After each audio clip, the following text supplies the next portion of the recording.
Assalomu alaykum aziz kuzatuvchi do'stlarimiz. Bugundan boshlab ertaga aytishni to'xtatamiz, tafakkur qilishni boshlaymiz. Haqqa qarab, haqiqat sari yurish qilamiz.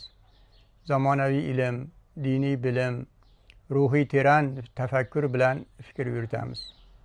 Bunda birinchi qadam ilm fanning oxirgi nuqtasi va ahli sunnaning aqidasi haqida bo'ladi. Zamonaviy olimlar katta portlash tushunchalari natijasida koinotning ibtidosi bo'lgan yagona nuqtani aniqlab, uni singulyarlik deb nomladi. Ammo uni anglashga ojizlik qildi.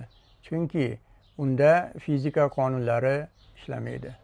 Ahli sunna va jamoa ulamolari bundan ming yillar oldin hech qanday tajriba va uskunasiz har qanday jism javhar va arazdan turadi deb islom aqidasiga muhrlab qo'yishgan. Zamonaviy olimlar hozirda bosh qotirayotgan qorong'u energiya, qorong'u materiya, atomlarning xususiyatini allaqachon izohlab berishgan.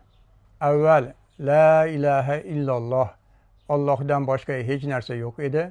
Alloh o'zini tanishni xohladi. Avval o'zining nuridan nuri Muhammadni yaratdi. Javhar, ya'ni substansiya hosil bo'ldi. La ilaha illalloh Muhammadur Rasululloh yuzaga keldi.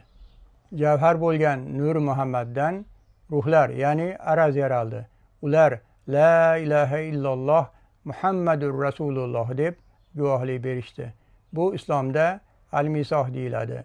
Zamonaviy fan buni katta portlash deb atadi. Islom aqida ulamolari qorong'u energiya Alloh taoloning ism sifatlari, qorong'u materiya ruhoniyat olami, materiya jism deb tushuntiradi. Bularning xususiyatlari haqida keyingi suhbatlarimizda davom ettiramiz. Sizlar ham fikrlaringizni izohlarda yozib qoldiring.